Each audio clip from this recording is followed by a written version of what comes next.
Big news today from Trump's new Make America Unravel plan, MAUP. Whoop. No, it's not any worse than Doge. Come on.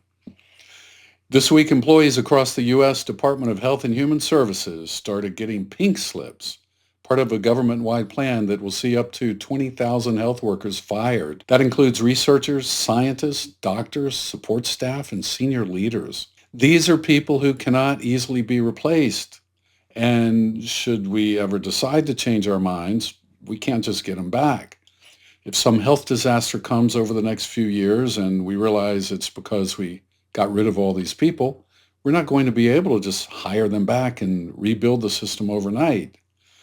It's funny, because Republicans and conservatives have always said that America has the best healthcare system anywhere in the world.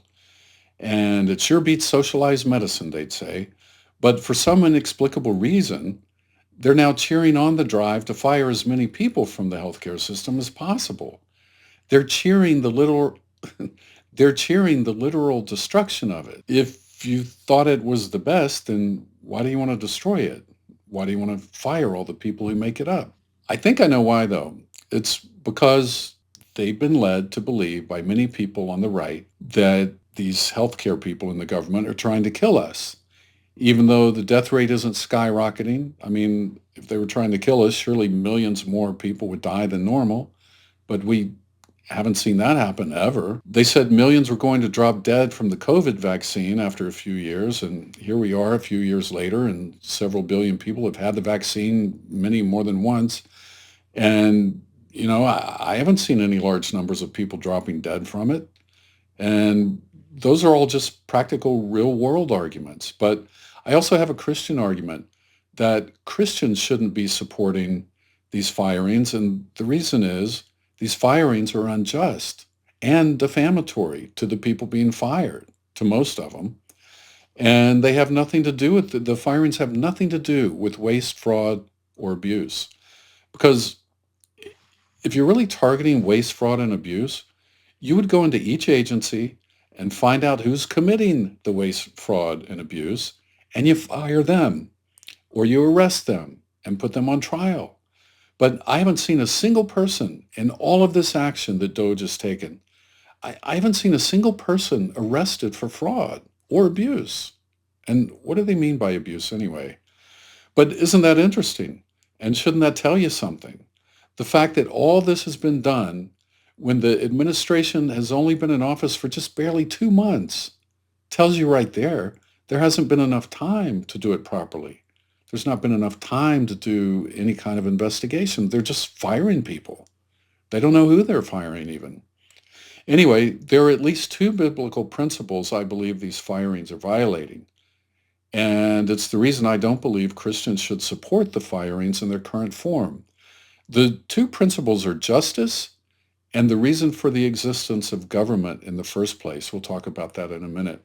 But it's incredibly unjust to say millions of workers are committing waste, fraud, and abuse when you haven't lifted a finger to obtain an ounce of evidence against a single one of them. So you start off defaming their reputations, then you lie about them again and say the reason they're being fired is because their work wasn't up to expectations.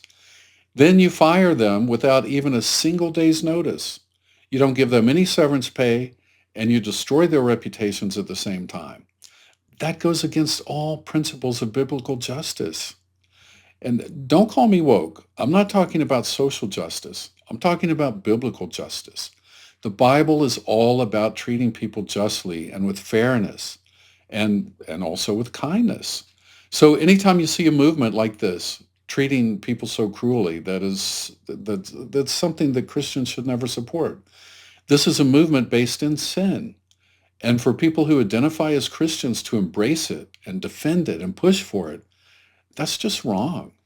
But the fact is, you're not firing them because their work was deficient. And how do I know that? Well, we know that because there hasn't been enough time for them to go in and go through the records of every single employee they fired to find out if their work was deficient. And we also know that because when they fire every single person at an agency, It's not possible that every single person there had deficiencies so great that they had to be fired. No, those aren't the real reasons MAGA Christians are supporting these firings. The real reason is they simply want to destroy government because they've been taught, most of them since birth, like I was, that government can do no right. And it's robbing them of the wealth they feel they are more entitled to because, like Marjorie Taylor Greene said, government workers don't have real jobs. They're leeches. In fact, she expressed it absolutely perfectly in this clip from just a few weeks ago when she was talking about government workers. Take a look at this. You can protest all you want outside of departments of this government. You can protest all you want, but the American people disagree with you. You're protecting the bureaucracy. The bureaucracy is not a business. Those are not real jobs producing federal revenue. By the way, they're consuming taxpayer dollars. Those jobs are paid for by the American tax people who work real jobs, earn real income, pay federal taxes, and then pay these federal employees. Wow. That's exactly what I was brought up to believe. And I believed it for most of my life, that government employees were a drain on our system. They added nothing of value to our country. They only sucked wealth away from real wage earners, which were the people who worked in the private sector. And if you didn't work in the private sector, you were exactly what Marjorie Taylor Greene just said. You were not considered to be a real worker with a real job. You were considered an albatross around the neck of the American economy, robbing all of us of the wealth to which we believed we so richly deserved. That's why they were able to fire all these people with no investigations and no audits and no evidence and no proof that they did anything wrong because they knew their MAGA Christian base would support it. It didn't matter how unjust it was or cruel or unkind to people who've dedicated their careers and many times their lives to working for the American people. Now, keep that in mind, what Representative Greene has said. And now watch this brief clip from a healthcare worker who just got fired today in San Francisco.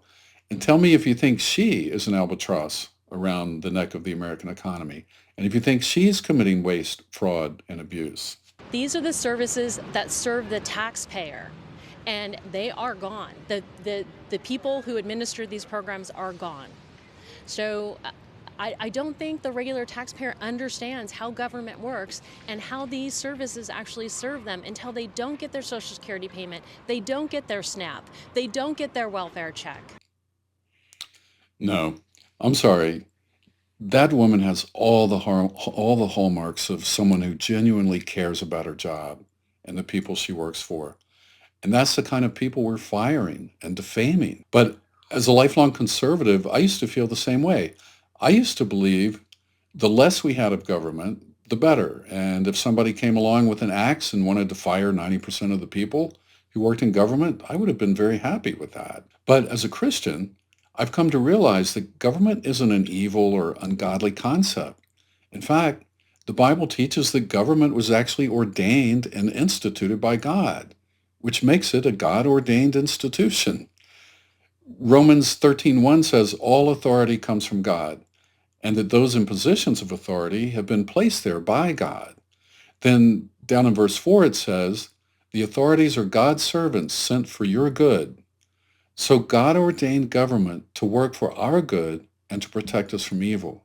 That means that instead of always hating government and wanting to destroy it, we should appreciate government and celebrate it whenever we see it do something good. It's not our enemy. We should be grateful to God for it when we see it do good things. And I'm just afraid we're not going to realize how much we should have appreciated it until it's too late, until it's been destroyed and we can't get it back.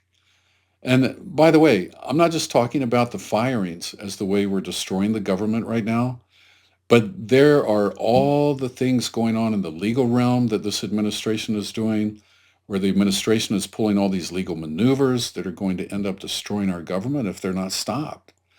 And the alternative that so many of you MAGA people are hoping for is going to crush us. It's not going to be the heaven on earth you think it is once you destroy all these agencies and get rid of all these people.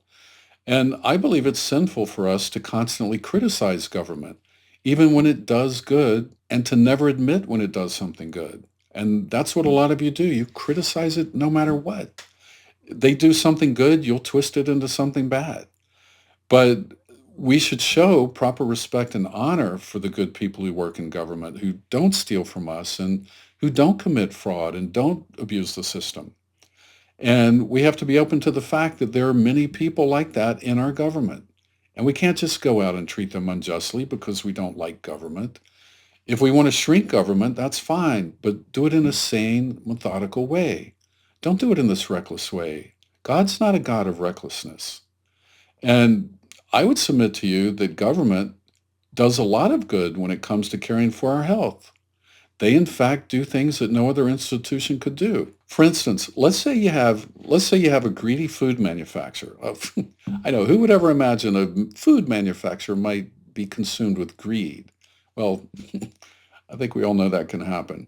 Anyway, let's say you have a greedy food manufacturer who, in order to save a few pennies per piece, puts some ingredients in the food that are cheap for him, but not healthy for us. Aren't you glad we have an FDA with experts in this area who can make regulations that keep out unhealthy ingredients?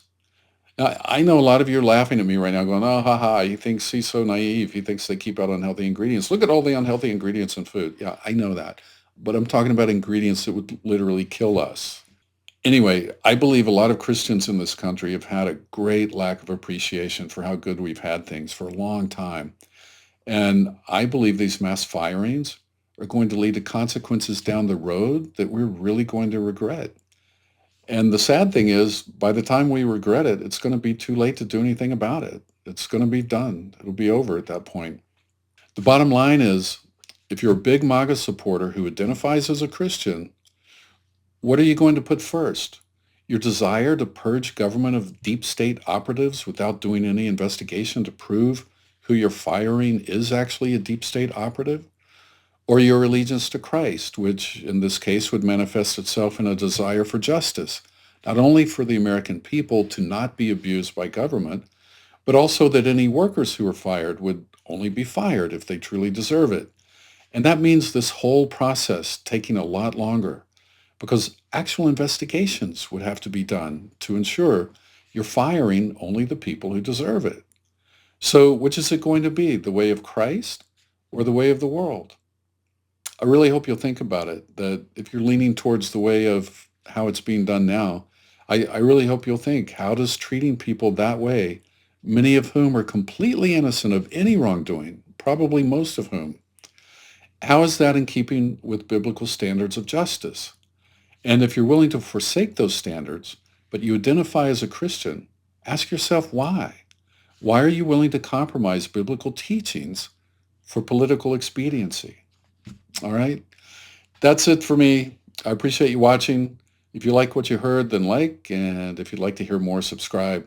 I'll see you next time. Take care.